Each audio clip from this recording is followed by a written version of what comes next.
Boa noite, pessoal, tudo bem? Sejam bem-vindos a mais um culto de oração, culto de quarta-feira aqui na Igreja Adventista do Sétimo Dia, no bairro em Santo Antônio. E para começar esse culto, que é recheado de orações, quero convidar vocês a curvar as frontes de vocês para que nós possamos ter uma palavra de oração com Deus para começarmos o culto. Oremos. Senhor Deus, eterno Pai, que habita nos altos céus, obrigado por mais um dia de vida que o Senhor nos concedeu. Obrigado porque até aqui o Senhor tem nos guiado, tem nos guardado. Seja conosco nesse culto. Venha atender nossas preces da maneira como o Senhor achar melhor. E se por acaso o Senhor não atender, faça com que nós possamos entender a maneira como o Senhor nos guiará. Seja conosco, assiste nossos agradecimentos também. Obrigado por até aqui ter cuidado de nós, das nossas famílias. Seja conosco, é isso que eu te peço, te agradeço. Perdoe nossos pecados e aumente nossa fé em Ti. Em nome de Jesus. Amém.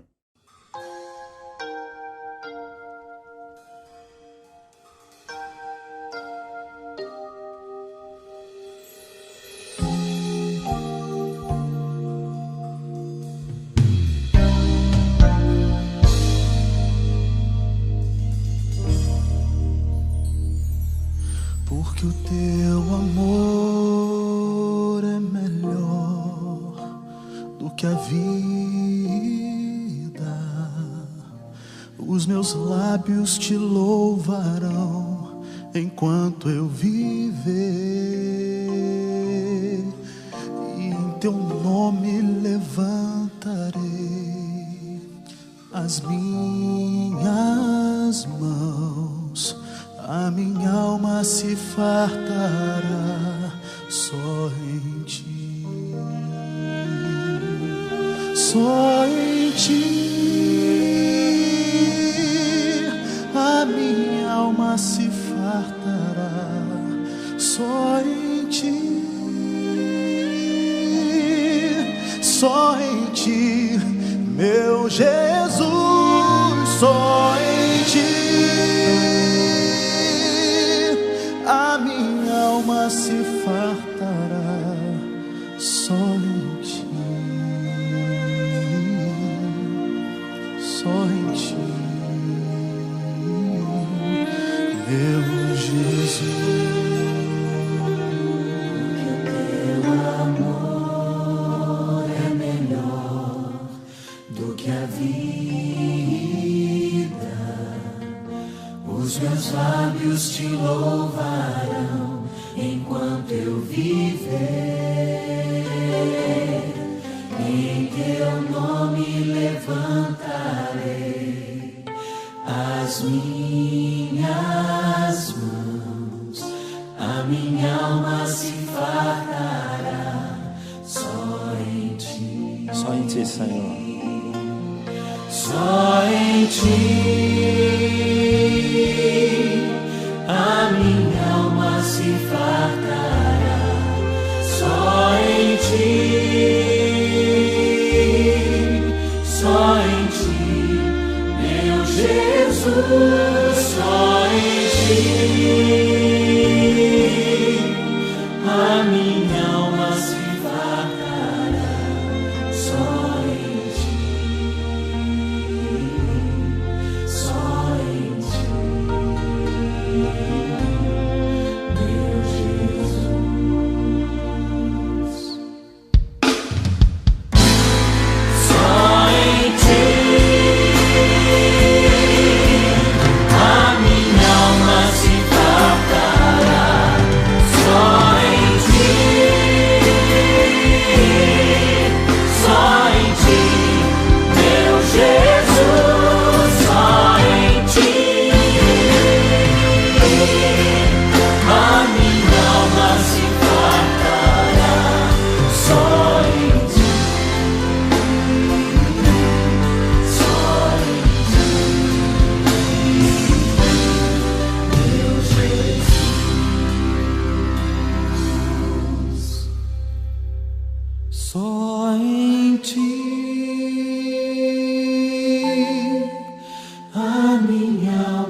Jesus, só em ti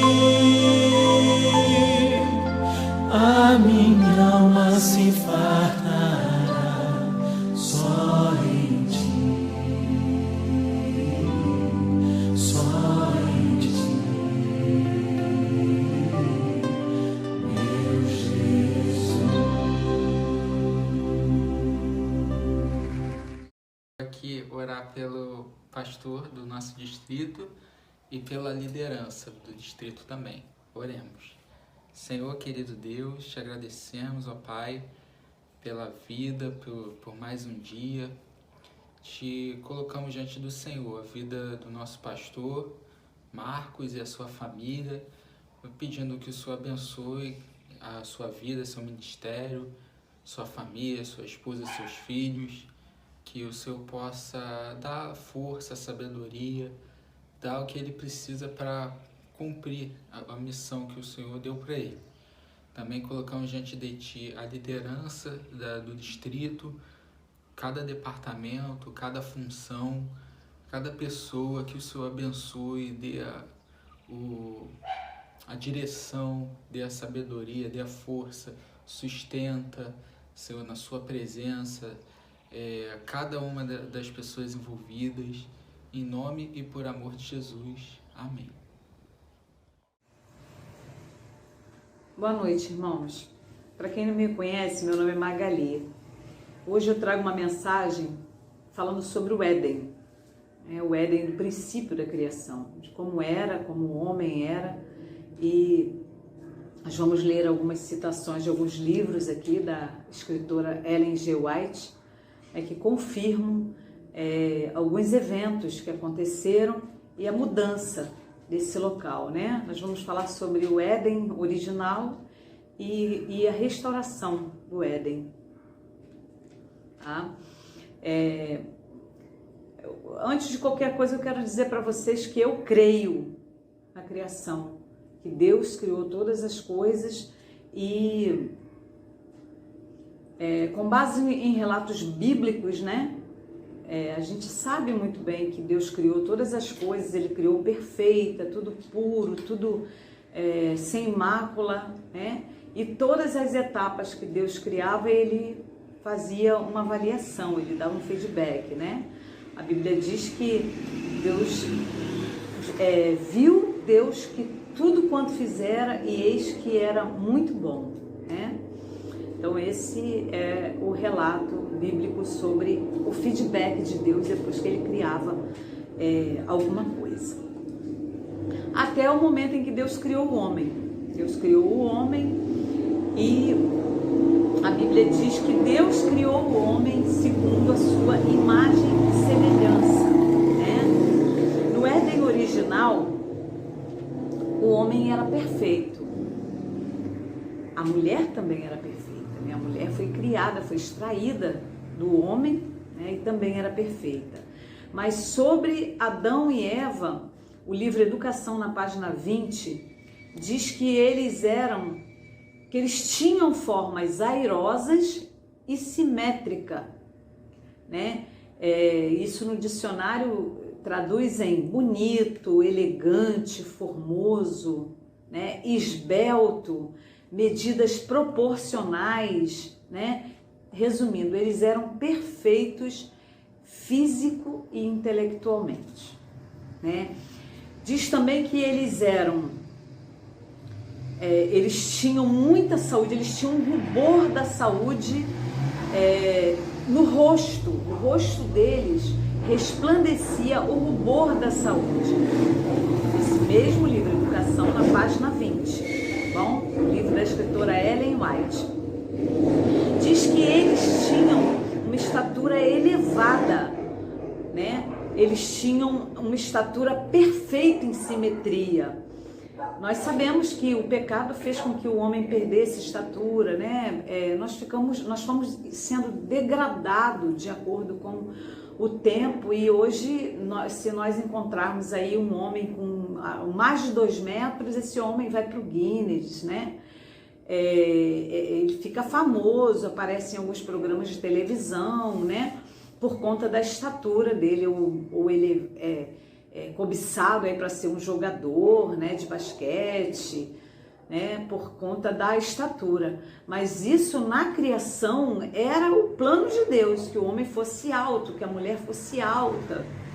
E isso fazia parte da criação de Deus. Um homem bonito, perfeito, né, todo proporcional, e sua esposa também, porque daí viria os filhos deles, né, teriam essa mesma característica. Eles teriam que ter as características do Deus Criador, assim como o primeiro homem e a primeira mulher, né? Afinal, eles foram feitos aí à imagem e semelhança de Deus.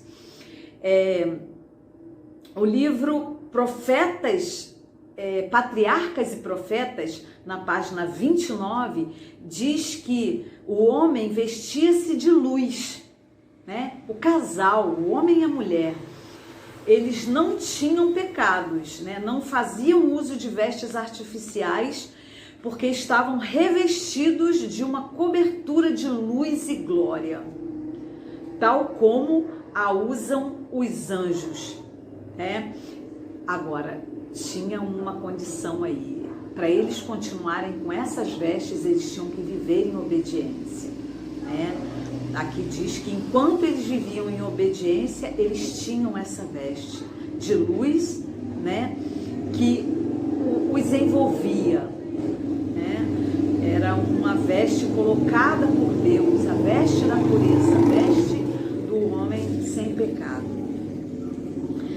Diz também que a sua força era vital, era 20 vezes, aliás, a sua força vital era 20 vezes maior que a nossa, a força do homem hoje, né? No livro Testemunhos, volume 3, na página 138 e 139.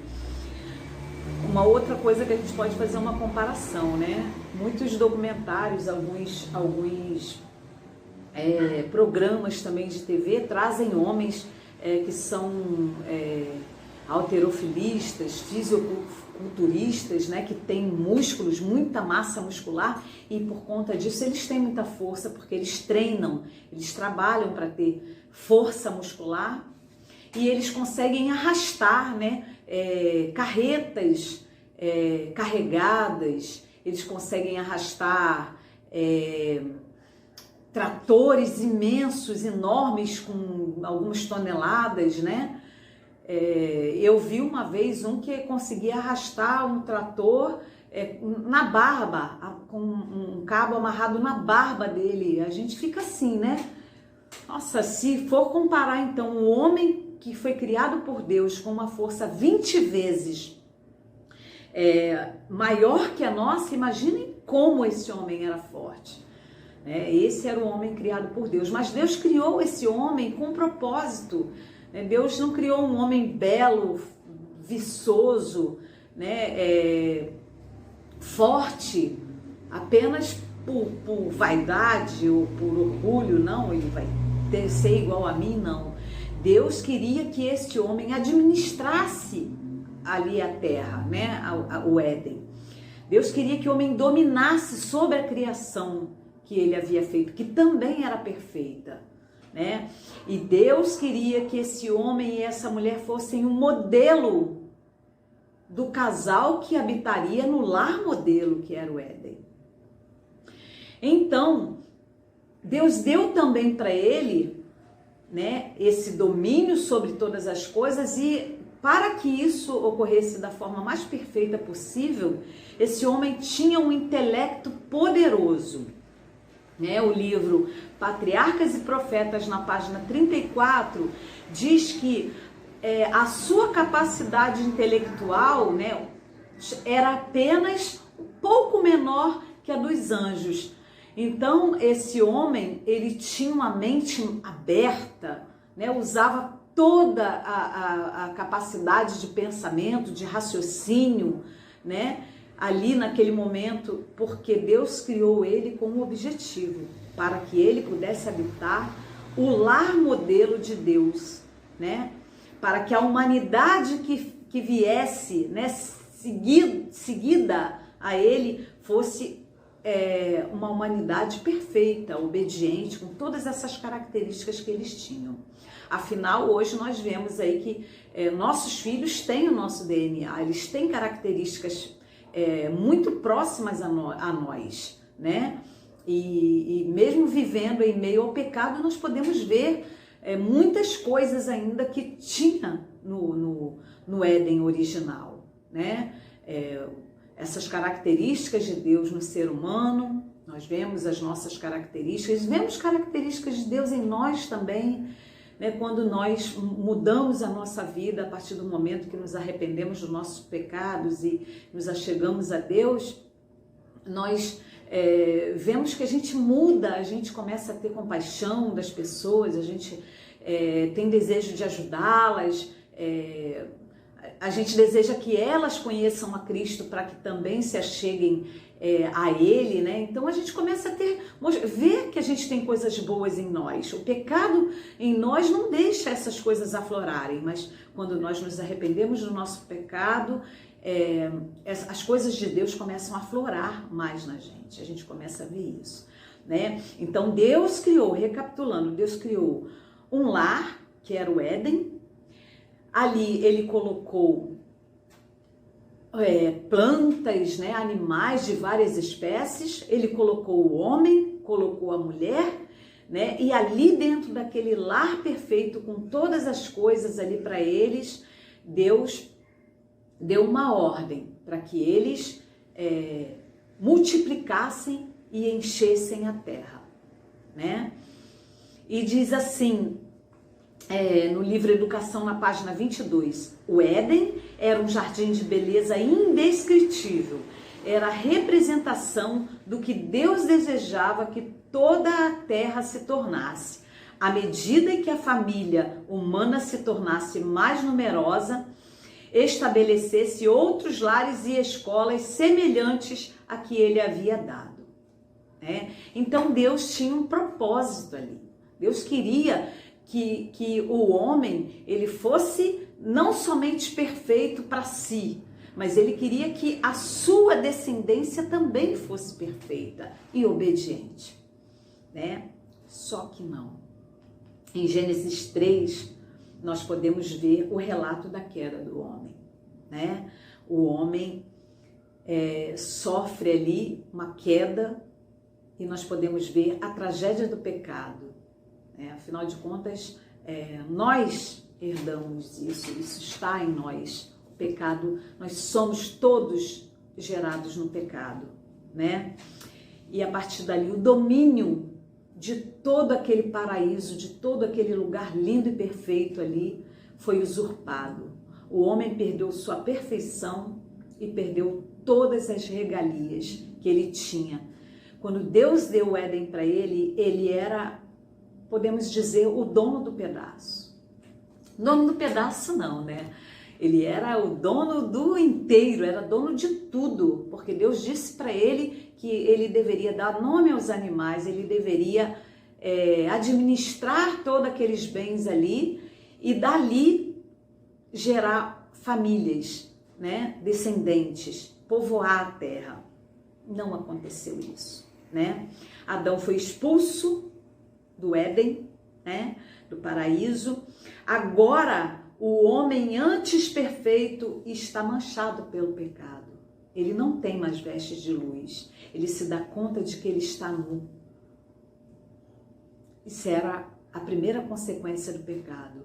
Ele já não mais queria estar diante do Pai. Ele fugia do Pai, ele fugia de Deus. Tinha medo, porque ele sabia que tinha feito algo errado, né? O homem antes que deveria ser modelo para sua descendência, agora é um homem pecador. E aí ele vê a flor murchar e cair as folhas, o pássaro morrer. Ele vê o pássaro morrer. Vê o primeiro crime, seu filho, seu próprio filho, matar o irmão, né? Caim mata Abel por inveja.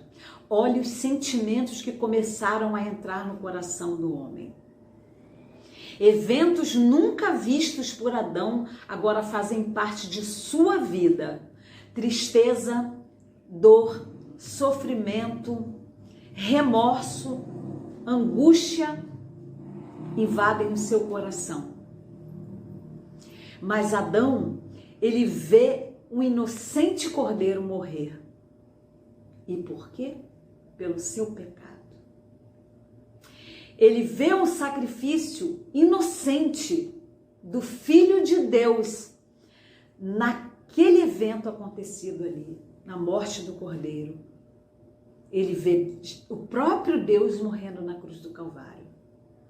Ele contempla em visão o amplo plano da salvação para a humanidade.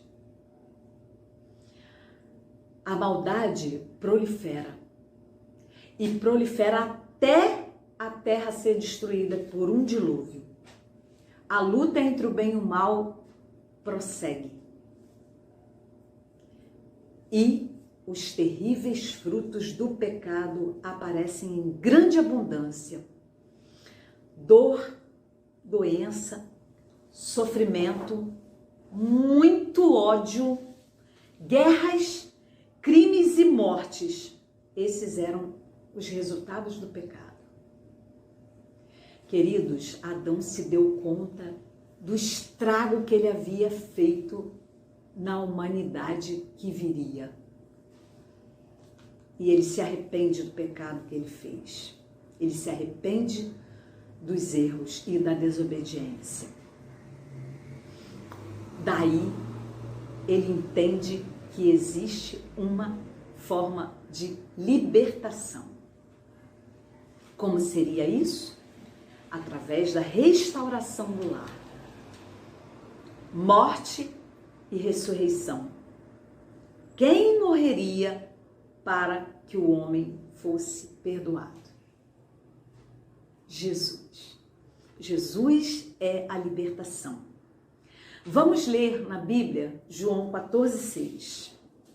Abra sua Bíblia em João 14,6 e vamos ler aqui o que diz. João 14,6 diz assim: respondeu-lhe Jesus: eu sou o caminho e a verdade e a vida. Ninguém vem ao Pai senão por mim. Só por Jesus Adão poderia ser perdoado, poderia ter o lar restaurado. O Éden, o qual ele recebeu puro, seria restaurado através dele enxergar Jesus e aceitar um recomeço com Jesus. Romanos 3,23 diz assim. Vamos ler também, abra sua Bíblia aí, tá? Romanos 3,23 diz assim.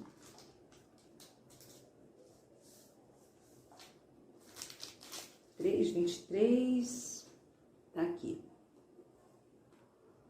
Pois todos pecaram e carecem da glória de Deus. E vamos até o 24. Sendo justificados gratuitamente por sua graça, mediante redenção que há em Cristo Jesus. O verso 24 diz: somente em Cristo Jesus nós somos justificados, nós recebemos a graça poderosa dele para nós, apenas através dele. Jesus paga a culpa do homem, perdoa-lhe o pecado através do seu nascimento, da sua morte na cruz. Jesus perdoa-lhe o pecado, dando um sangue puro e precioso, um sangue limpo, sem mácula alguma. Jesus perdoa-lhe o pecado da desobediência.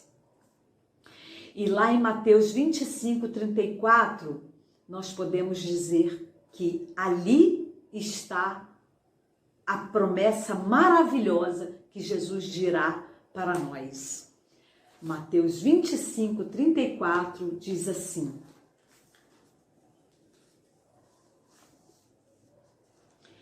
então dirá o rei aos que estiverem à sua direita: vinde, benditos de meu Pai, entrai na posse do reino que vos está preparado desde a fundação do mundo. Veja bem, olha aqui o Éden restaurado sendo entregue ao homem que se reconciliou com Deus, ao homem que reconheceu que o pecado é uma desgraça. E através desse reencontro, o homem terá a oportunidade de morar nesse Éden restaurado. O Éden que foi dado a ele e pelo seu pecado, pela sua desobediência, esse local teve que ser lacrado para que o homem não entrasse mais. Olha que triste, depois dele ter posse desse local para morar, ele não tinha mais a oportunidade de estar ali. Ele teve que sair dali, ele foi expulso.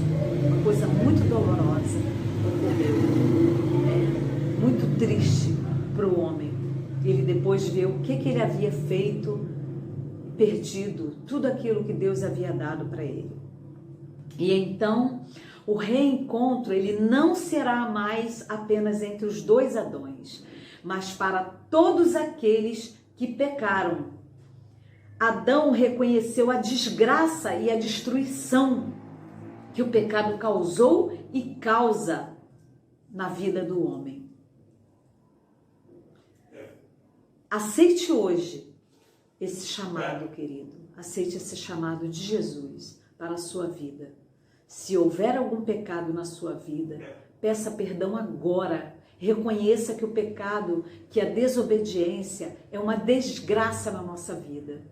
E retorne a Cristo, pois somente Ele é o caminho, a verdade e a vida. E somente através dele você terá a oportunidade de entrar no Éden restaurado.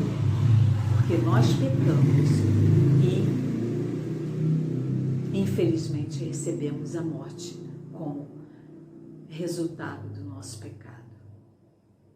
Mas você tem a oportunidade hoje de receber a vida eterna em Cristo Jesus.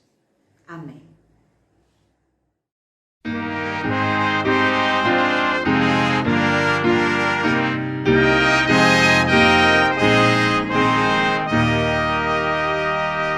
E a graça de Jesus, o amor de Deus, o Pai, e a comunhão do Espírito habite em nós.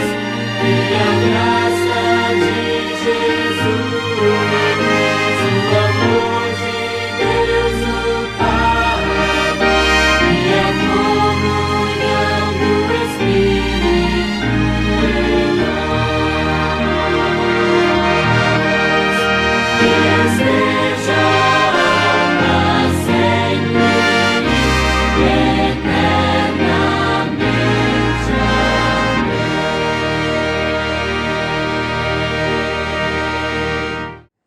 Amém. Agora vamos orar. Maravilhoso e eterno Deus, nós reconhecemos, Senhor, que o pecado destrói a nossa vida, destrói tudo de bom que o Senhor nos deu. Destruiu o Éden nosso, a nossa moradia. Lá nós deveríamos estar. Destruiu toda a nossa harmonia contigo, Senhor. O homem passou a fugir do Pai amoroso, do Pai que só queria o bem, que construiu todas as coisas no Éden com todo carinho, com todo amor, com todo zelo. Olhava e via que era bom, porque ali seria a morada da sua maior criação, ou a sua criação mais perfeita, feita com as suas próprias mãos. Pai, por favor, nos dê a oportunidade de estarmos novamente contigo nesse Éden.